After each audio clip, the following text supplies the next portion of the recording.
Well, hello, welcome to me, looking about as comfortable as the Norwich City coaching staff probably felt in this away dugout here at Hillsborough, where Norwich City have just won 4-0. Yes, that's right, 4 brackets F-O-U-R, close brackets, nil, here at Hillsborough against the Sheffield Wednesday side, where it was an even game in the first half, and that was probably owed more to Norwich's level as much as the way Sheffield Wednesday were playing. I tweeted it at half-time. It felt like Norwich had more gears to go through. Didn't quite envisage there would be that many gears to go through, but likewise, Wednesday kind of fell off a cliff as soon as they went a goal behind. And that was, I spent all the week actually up to this game building up to the fact that Norwich had changed so much since the two sides met here in May. But in actual fact, Wednesday have changed a lot. A lot of changes on the pitch. The side looked like they were trying to do things they weren't capable of, because ultimately there seemed to be a fair bit of patient football and trying to invoke some movement in that, yet with all due respect, big lumps up top. So ultimately it always ended up with a cross and trying to win a header at the back stick. So a really curious mix of what they're trying to do. And this place was deadly quiet really at the start, and then then just turned into boos and frustration for the rest of the game. So curious mix.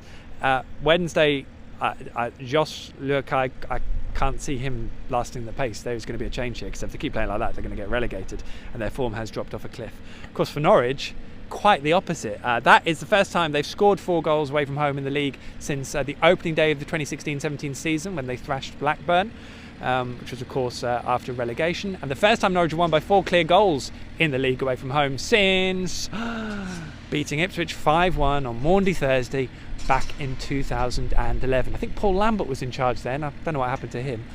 And of course this off the back of the fact that Norwich haven't won here at Hillsborough since December 2001, when they actually won 5-0 on their way to the playoff final that year, and their first away win in November since 2008. So all sorts of runs breaking. You can see this is such an impressive ground, by the way. If I just flip you around, look at it. Wonderful place to come and watch football, Hillsborough. That is a stand where the Norwich fans were, and they were very happy by the end of it. And just up there is the press box. Dave Freezer normally there, but he missed this one. Sorry, Dave. You can't have them all, I suppose. So as I said, even first half. But Norwich found the extra gears in the second half, and they blew Sheffield Wednesday away, and once they got the first goal, that was kind of the writing on the wall. That said, Norwich were superb in the second half, resolute at the back, throwing blocks in right until the final 5-10 minutes, which is why they kept a clean sheet, and very pleasing, especially for Daniel Farke. And some lovely fluid football, making the use of their spaces, patience, nothing we haven't seen from them. It's just now that people probably look at Norwich and go, this is what we've got to do to stop them.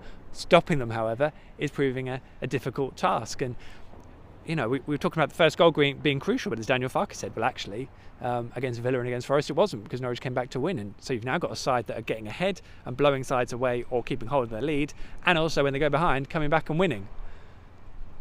More to the point, Norwich are currently, as I record this, top of the Championship standings. And I'm not so fussed that they won't be in a few days' time, or a few hours' time possibly.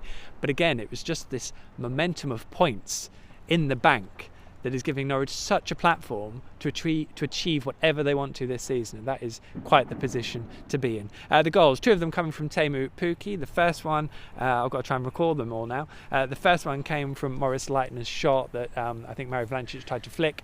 Cameron Dawson in goal had a tough time of it, which is difficult for the Wednesday fans at the moment, given Kieran Westwood's situation.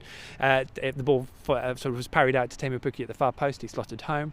That was on 51 minutes. There were 3 goals in the space of 11 minutes. On 56, it was 2. Emi Buendia scoring his second goal in 2 league games with a nice little finish, but again, shocking defending from Wednesday in terms of trying to clear the ball.